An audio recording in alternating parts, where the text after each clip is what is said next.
Luka Deutéronome chapitre 32. Na bandeli verset oyo. Luka Deutéronome chapitre 32. Otanga verset 7, 8 na 9. Na kati ya ba verset oyo na pesi yo ndeko na ngai benasha na balandi. Pour comprendre pourquoi Funukimbangu atelemi avec force na kati ya bilenge mibali oyo na bilenge basi oyo bazo pasula ba verset Bible na mutu kutu baza nango na Bible yango esika na ti.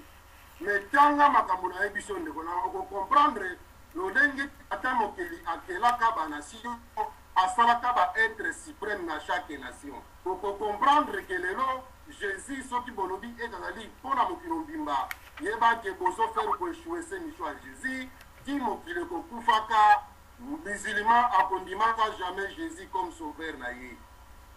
Bouddhiste akondimaka jamais Jésus comme sauveur na ye, y compris ba India ne kaka yo moto moindo ba memela yo yango na nkudu na masuwa et voilà ba versa na ba verset moko très favorisé pour na bango lelo yo otikala bongo na abongo na bandeli susu chaque race chaque point ya mokili tata mokeli atinda guide na bango tata mokeli atinda ka guide tango nini tangu libota wana ya nzambe libota ya tata mokeli na lolenge na ngambu na bango babungi etambo lileli ya bakoko na bango nde mokili ya molimo edesidaka kotinda un serviteur obengaka motindami na kikongo tobengaka ye ntumwa na français babengi ye Jésus comme Jésus lui il a dit je suis un envoyé vers vous le père qui m'a envoyé cela veut dire motindami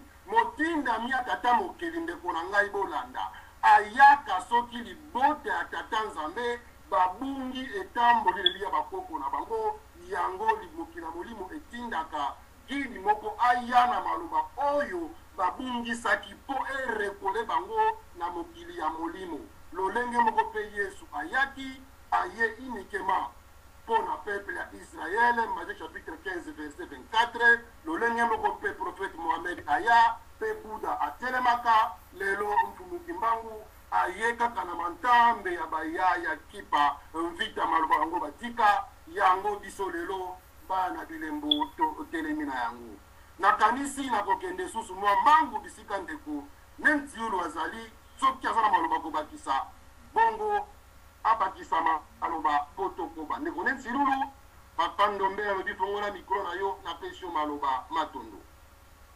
matondo mbutali ndombele toza na esengo mpe ntsai na omona ete mama Benesha azali na kati ya masolo mpe mbuta zambwana sikokota na kati ya masolo yali esengo mingi masolo ezalaka nde boye ntango boye mpona kosala boluka bozwa boyebe baninga baza nango mpe bokomplete oyo ya bino yango nayebana natuna motu na moke na ete na mbuta zambwana bakoti mpona kodefendre bible to bakoti mpona kotalisa biso keno kaye ezalaki bongo te bienge bible eza lokuta mutu atonto oyebana na yambo yango wana yambo tokoba na matobongelaki mpona mbuta zambwana maya kotikoloba matoni donc opesi nga na répondre totuni soki bokoti mpona kodefendre bible ou bien bokoti mpona komodifie bible lokola bakosa biso na kati kuna antanto oyeba yambo tokoba non ngai partout nakendaka na monde bisika nyonso nazali mondimi ozali mwinda place molili ezali mwinda kitoko na yango bato bamona clair ngolo masoki namoni place bato baza kolobola makambo oyo nayebi ke eza na libungi nakotia lumière na kati. C'est ça ma réponse. Kasi yango toyeba toza précision. Bon, précision nazana awa sur 5 sujets bobimisi ata moko eza na clarité ezalite nyonso eza na molili. Kasi yango tondo ke na clarité sikawa pamba te bango bakei na pesi déjà clarité na ngai que l'homme animal mutu nyonso aza ko se comporter en dehors ya mokano ya Nzambe c'est un homme animal. Na pesi no exemple ya tuchi uchu basimbi bamasheti bazali ko bomara génocide. Nazuna nga ba mbwa. Parce que ba nyama soki basali bitumbako ya ba uzo la mwasi. Oya okota premier mwasi wana batike bitumbe sili na même mibali ya biso bato. Soki bazako wela likambo village nyonso pays nyonso okota saga. Toza ba nyama koleka ba nyama o to benga ba nyama. C'est ça l'homme animal na expliquer bino. ta ya Caïn Matoni. ezalaki ta ya banyama. L'homme vivait comme l'animal, seul Enoki mutamwanaki na pembeni ya kobengama aza na esprit de Dieu na répondre bino ke ignorance ya bino kokanisa ete nzambe asali mutu na lolenge na ye avec son esprit. Nzambe aza matériel te, nzota mutu ezali pamba. Kolo yesu alobaki ete oyo akobatela nzoto na ye akokufa, mais oyo akobungisa yango akomona ngai. Elingi lobaki l'homme est d'abord, valeur ya mutu c'est l'esprit d'abord, c'est tout. Toza kosola boye tozomona non, tozosimbana non, mais toza kosechanger nini ba esprit. Soki bino bozwaka valeur ya mutu comme oyo mpo abomi ye, moi je te dirais que même nzambe apesi ordre boma mutu wana azani kaka nyama na miso nzambe. Matondo mutamutu tomoni ete boye ko défendre Bible pamba te mais ce que mutu na mona kotuna kolandela pasi bino bolobi ke homme azali homme animal. Il y a ta ya homme animal. Bolimbisi mutamutu to tuna mutu na boye. Oui. Oto limbola awa ke biso batu tozali ba homme animal. Matondo mingi ndenge bolobi solo makanisi na bino.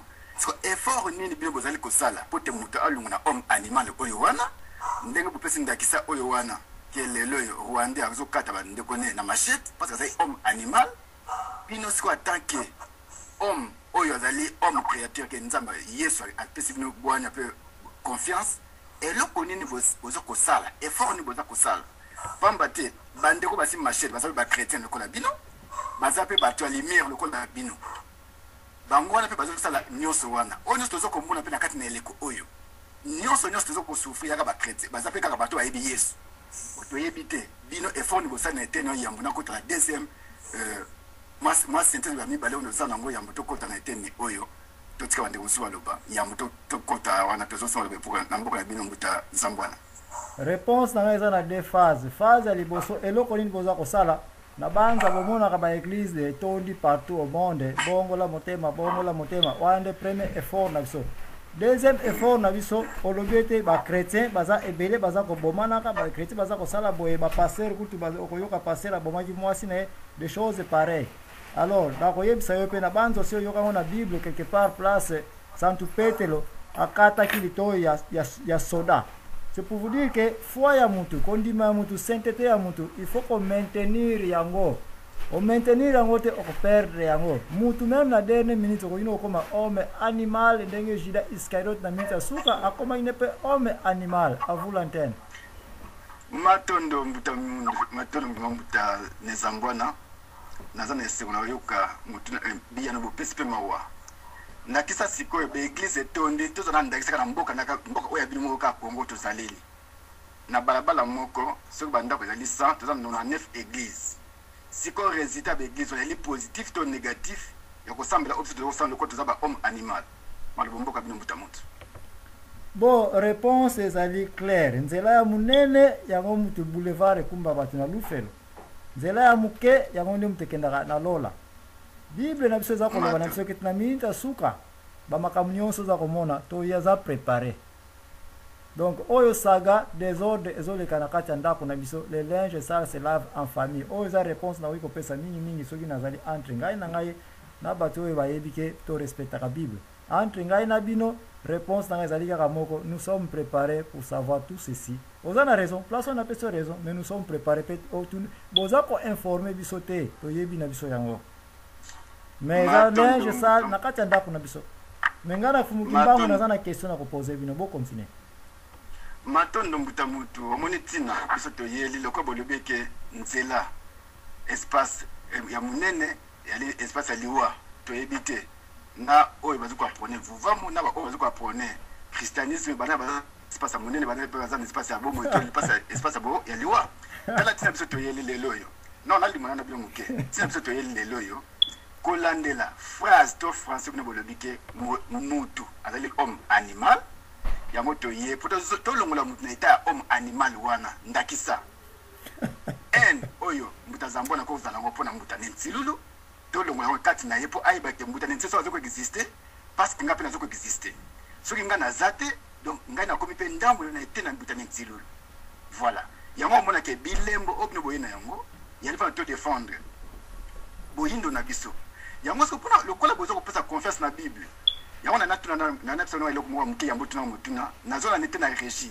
botila ngana moi extrait oyo wana ona sengi bino pona mbuta nzambwana aya nolanga pamba te mondele aye alobi ete biso eloko ayambo asalelaki mpona amaltraite biso eyaki bible me yango soki nasengi na te na régi batia biso élément oyo wana bino boyanolanga na nsima élément oyo wana bolobi nini mayeba otili biso sikoyo maloba mboka na bino régi.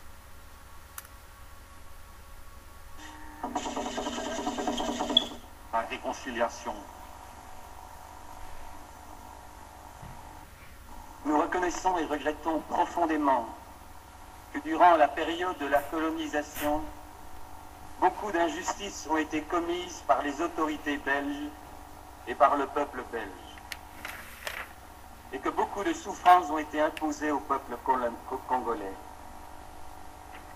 L'occupation injuste et la soumission de groupes de populations autochtones, le travail forcé et la violence terrible qui l'accompagnait, les millions de morts, les innombrables atrocités, le pillage des richesses du sol, les nuisances aux économies locales, les humiliations et le mépris, l'instauration de divisions entre les tribus et groupes ethniques et beaucoup d'autres méfaits ont dû être ressentis comme profondément blessants par la population congolaise.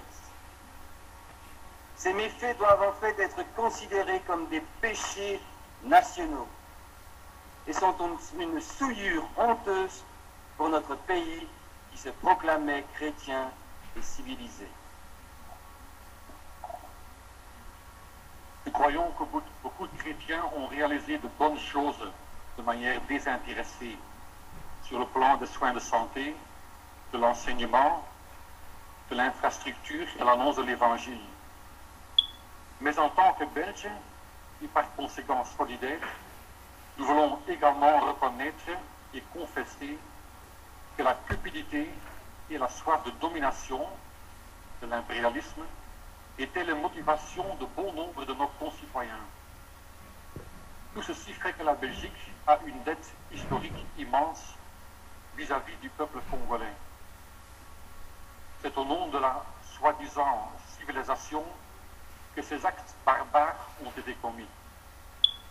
Et au nom de la soi-disant chrétienté, des choses ont été dites et faites qui sont contraires à l'esprit du Seigneur, qui s'est constitué serviteur et a donné sa vie pour les autres. Nous déplorons la Irlandais. De Evangelische Alliantie Vlaanderen démontre que durant la période de la colonisation, beaucoup d'injustices ont été commises par les autorités belges et par le peuple belge, et que beaucoup de souffrances ont été imposées au peuple congolais.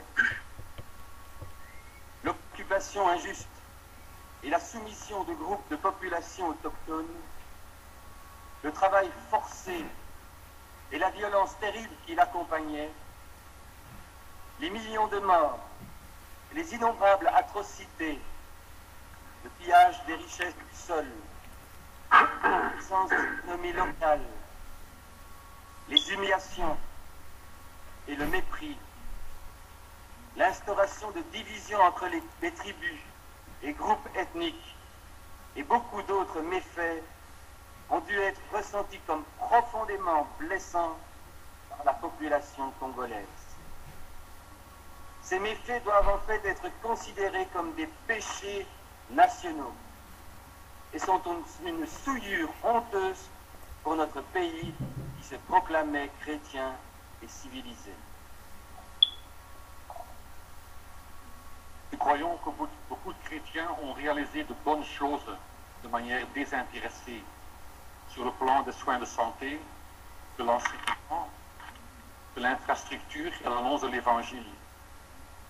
Mais en tant que Belges, et par conséquent solidaires, nous voulons également reconnaître et confesser que la cupidité et la soif de domination